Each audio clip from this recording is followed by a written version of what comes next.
नमस्कार दोस्तों, मैं वरनाम सिंह और आप देख रहे हैं दिल्ली क्राइम टाइम्स। आज हम बात करेंगे बॉलीवुड के बारे में। जैसा कि आप सबको पता है, लाल सिंह चड्ढा सुपर फ्लॉप हो गई और इसके फ्लॉप होने के पीछे लगातार इसका बहिष्कार जो देश की जनता ने किया उसे बताया जा रहा है। तो क्या ये हम मान लें कि भारत में हिंदू जाग उठा है? अगर हम बॉलीवुड की बात करें, 1960 से लेकर और 2022 तक बॉलीवुड पर लगातार अंडरवर्ल्ड का साया बना रहा है। आज हम बात करेंगे कि किस प्रकार से और किस किस ने बॉलीवुड पर राज किया है और अंडरवर्ल्ड का बॉलीवुड में क्या रोल है। तो दोस्तों, सबसे पहले जिस व्यक्ति का नाम बॉलीवुड पर राज करने का आता है, हाजी मस्तान, जिसने 1960 से लेकर 1980 के दशक तक बॉलीवुड पर राज किया। सैकड़ों फिल्में उनके द्वारा फाइनेंस की गई और बॉलीवुड पर पूरी तरह से अपना वर्चस्व बनाए रखा। अगर हम हाजी मस्तान की बात करें तो 1980 का दशक आते आते हाजी मस्तान का वर्चस्व धीरे धीरे घटने लगा था। 1975 से 1978 के आसपास उसके नीचे काम करने वाले लोग आपस में लड़ने लगे थे और इस टकराव को ख़त्म करने के लिए हाजी मस्तान ने मुंबई को दो हिस्सों में बांट दिया, जिसका एक हिस्सा करीम लाला को दे दिया गया और दूसरा दाऊद इब्राहिम को दे दिया गया। तो दोस्तों, 75 से 78 के आसपास जब हाजी मस्तान का वर्चस्व कम होने लगा तो उसने मुंबई के जो हिस्से किए उसमें एक हिस्सा लाला करीम और एक हिस्सा दाऊद इब्राहिम के पलड़े में आया। 1960 से 1980 के दशक में आपने फिल्मों में देखा होगा कि कोई भी मुसलमान बेईमान नहीं दिखाया गया, सबको सच्चा और नेक दिखाया गया। बहुत सी फिल्में ऐसी आई जिसमें इंडस्ट्री के महानायक अमिताभ बच्चन ने भी काम किया, जैसे कुली में आपने देखा होगा अमिताभ बच्चन के किरदार को, किस प्रकार से उन्होंने मुस्लिम धर्म का प्रचार उस फिल्म में किया है। यह प्रभाव हाजी मस्तान का ही था, उसके फाइनेंस का था कि हिंदी फिल्मों में धीरे धीरे मुस्लिम धर्म का प्रचार बढ़ने लगा था। लेकिन 1975 से 78 के बाद जैसे ही दाऊद इब्राहिम और करीम लाला को मुंबई के हिस्से सौंप दिए गए तो इन लोगों का भी इंडस्ट्री में दखल बढ़ने लगा और धीरे धीरे जो प्रचार हाजी मस्तान के द्वारा मुस्लिम धर्म का हिंदी फिल्मों में किया गया था, वही प्रचार और बढ़ गया। अब 1980 के बाद धीरे धीरे हिंदू धर्म को टारगेट किया जाने लगा। धीरे धीरे बहुत सी फिल्में ऐसी आई जिन पर विवाद खड़े होने लगे, लेकिन क्योंकि इन विवादों ने कोई बहुत ज़्यादा जोर नहीं पकड़ा था, इसलिए इनको राजनीतिक प्रभाव वाले लोगों से और जो गैर राजनीतिक प्रभाव के लोग थे उनके द्वारा, धार्मिक प्रभाव के जो लोग थे उनके द्वारा इन विवादों को दबा दिया जाता था। ये इतना उभर नहीं पाए। अगर हम बात करें 2000 के आसपास की, तो बहुत सी फिल्में ऐसी आई जो विवाद में रही लेकिन सुपर हिट और डुपर हिट रही। उन फिल्मों को देखकर बॉलीवुड में एक ट्रेंड आया कि फिल्मों को विवादित बनाया जाए और पैसा कमाया जाए। 2000 के बाद आपने देखा होगा ज़्यादातर जो फिल्में रिलीज़ हुई, बड़ी बड़ी फिल्में जिन्होंने 100 करोड़ से ऊपर का बिजनेस व्यापार किया, उन फिल्मों पर ज़्यादातर आपको विवाद देखने को मिलेगा।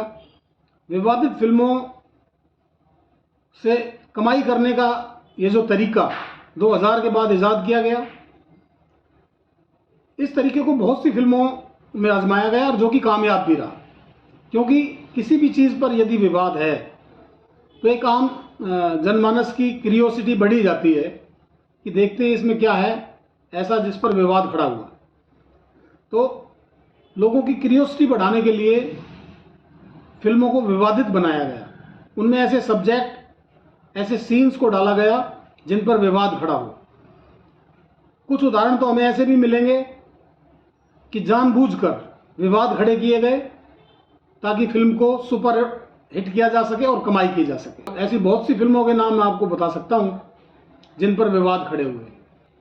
तो दोस्तों, 2014 के बाद हमें भारतीय जनमानस के अंदर एक अलग एनर्जी दिखाई देने लगी है। आपने देखा होगा, जब से भारतीय जनता पार्टी और नरेंद्र मोदी की सरकार इस देश में आई तो लोगों में देश के प्रति एक अलग ही भावना, देश हित की भावना जागृत होने लगी। भारतीय जनता पार्टी ने हिंदू समाज को जगाने का प्रयास किया। विश्व हिंदू परिषद, संघ, कुछ ऐसी शाखाएं संघ की हैं जो लोगों को जगाने का काम करती हैं, इस प्रकार के प्रचार करती हैं। इन सभी बातों को देखकर हमें ऐसा लगता है कि कहीं ना कहीं 2014 के बाद इस देश में ऐसा माहौल बनाया गया कि जो राष्ट्रवादी विचारधारा है उसको आगे लेकर आया जाए। और राष्ट्रवादी विचारधारा के कारण, क्योंकि ये ट्रेंड 2000 के बाद चला आ रहा है, फिल्मों में विवादित सीन डालिए, फिल्मों में विवादित गाने डालिए, विवादित स्टोरी रखिए और कोई भी विवादित स्टोरी उठाइए और उस पर फिल्म बनाइए। विवाद होगा, लोगों की क्यूरियोसिटी बढ़ेगी, वो ज़्यादा से ज़्यादा इस फिल्म को देखने के लिए जाएंगे और प्रोड्यूसर, डायरेक्टर और अभिनेताओं की कमाई होगी, इंडस्ट्री की कमाई होगी। ये ट्रेंड पिछले 15-20 वर्षों से इस इंडस्ट्री में छाया हुआ है। और इसी ट्रेंड पर लाल सिंह चड्ढा नामक एक फिल्म अभी हाल ही में रिलीज़ हुई।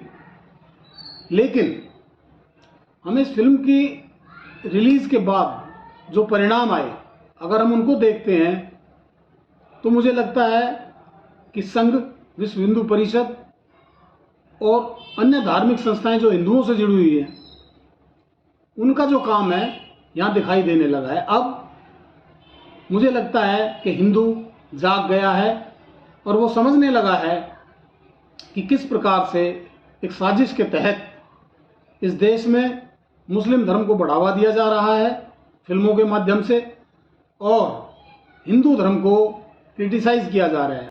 आपने देखा होगा, बहुत सी फिल्में आई जिनको लेकर विवाद खड़े हुए। अभी हाल ही में पीके एक फिल्म आई थी, उस पर आपने देखा होगा हिंदू धर्म पर किस प्रकार के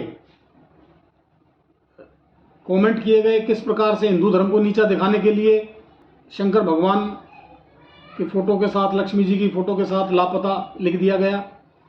लेकिन हिंदू धर्म शांति प्रिय धर्म है, इसीलिए आज तक विवाद तो हुए लेकिन इसका विरोध लोग नहीं कर सके, क्योंकि हिंदू धर्म में जियो और जीने दो की जो नीति है, इस नीति के कारण हिंदू कभी कट्टर अपने धर्म के प्रति नहीं होता।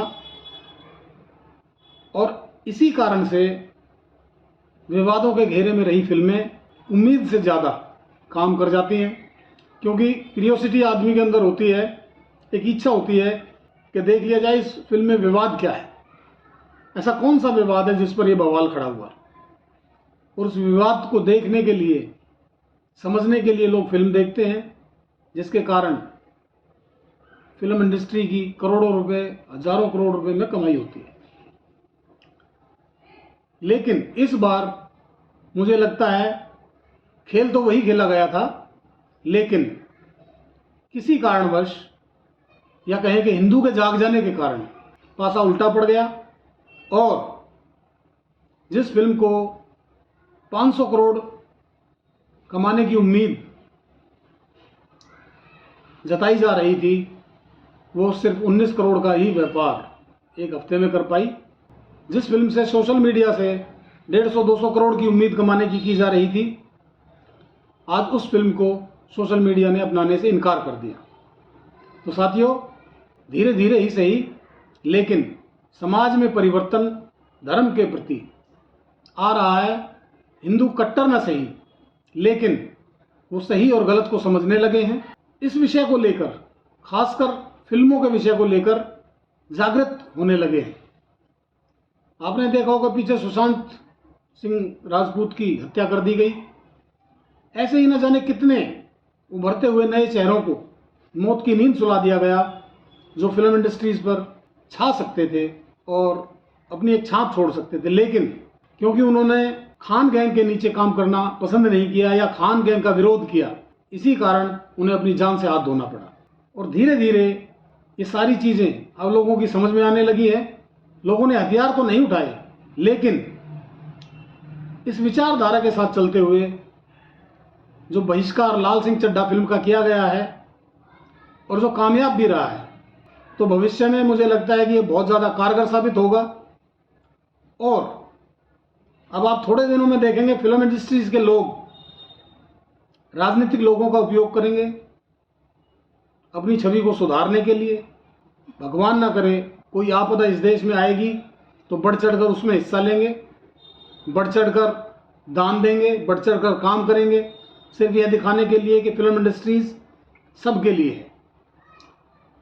अभी और थोड़ा समय जाएगा तो लोगों को देखने के लिए मिलेगा कि बहुत से लोग तख्ती लेकर खड़े हैं जो फिल्म इंडस्ट्री से संबंधित हैं, और वो कहेंगे कि मैं हिंदू हूँ, मेरा परिवार इंडस्ट्री से चलता है, कृपया बहिष्कार मत कीजिए फिल्मों का। और बहुत से नाटक अभी आगे आपको देखने के लिए मिलेंगे। उच्च पदों पर बैठे लोगों के पास जाकर सहायताएं दी जाएंगी, जैसे पीछे आपको पता होगा प्रधानमंत्री राहत कोष में भी सहायता दी गई थी। तो इस प्रकार के और बहुत से प्रोपगंडा फैलाए जाएंगे। देश में देशभक्ति के गीत गाए जाएंगे बॉलीवुड की तरफ से। लेकिन दोस्तों, मेरा निवेदन है आपसे कि आपने ये जो तीर चलाया है, जो कि निशाने पर लगा है, यदि आप हिंदू देवी देवताओं के अपमान को फिल्मों में बंद कराना चाहते हैं तो आपको अपने स्टैंड पर कायम रहना होगा। ज़रूरी नहीं कि हर फिल्म के साथ ऐसा किया जाए, लेकिन जहां भी आपको विवाद दिखाई दे और आपको लगे कि इनके द्वारा धर्म को टारगेट किया जा रहा है, तो आपको फिर से अपना यह रुख दिखाना होगा, इस पर कायम रहना होगा। अब इनकी नज़र उत्तर प्रदेश में बनने वाली फिल्म सिटी पर भी है। मुंबई का जो गैंग है वो आपको देखने को मिलेगा कि योगी जी के आसपास भी घूमने शुरू होंगे और उत्तर प्रदेश की फिल्म इंडस्ट्री को बढ़ावा देने के लिए यहाँ पर भी अपना जाल फैलाएंगे। लेकिन मुझे पता है कि माननीय योगी जी वो इनके जाल में फंसने वाले नेता नहीं हैं, अपने धर्म के लिए पूरी तरह से जागरूक व्यक्ति हैं। तो दोस्तों, हिंदू धर्म का अपमान करने वाले लोगों को क्या माफ़ कर देंगे? हिंदू धर्म का अपमान करने वाली फिल्म इंडस्ट्रीज को क्या हम यूं ही जाने देंगे? जो लोग कभी सड़कों पर घूमा करते थे, काम की तलाश में दर दर मारे फिरते थे, आज वो फिल्म इंडस्ट्रीज के बादशाह बनकर बैठे हैं। मोनोपोली उन्होंने कायम की हुई है। आपने देखा होगा कि कोई भी हिंदू हीरो इंडस्ट्री में इनकी सहायता के बिना कामयाब नहीं हो सकता। पीछे बहुत लोगों ने प्रयास किया, लेकिन आखिरकार उनको माफ़ी मांगनी ही पड़ी, तब जाकर उनके कैरियर को थोड़ा सा सहारा मिला। तो दोस्तों, क्या आप चाहते हैं कि यह गैंग इसी तरह से हिंदू धर्म की इज्जत को तार तार करता रहे? दाऊद इब्राहिम जैसे लोगों के पैसे से चलने वाली है इंडस्ट्री, जो कि स्मगलिंग और आतंकवाद के पैसे से चलती है, क्या इस इंडस्ट्री पर इनका कब्जा आप बनाए रखना चाहते हैं? यदि नहीं, तो इनके द्वारा बनाई गई किसी भी फिल्म को जिसमें हिंदू धर्म को टारगेट किया गया हो, आपसे अनुरोध है कि इसी प्रकार से बहिष्कार करें, तब कहीं जाकर इन पर लगाम लगाई जा सकती है। इसी के साथ हम अपनी बात को समाप्त करते हुए आपसे अनुरोध करते हैं कि आप हमारे चैनल को लाइक कीजिए, सब्सक्राइब कीजिए और शेयर कीजिए। नमस्कार, धन्यवाद, जय हिंद।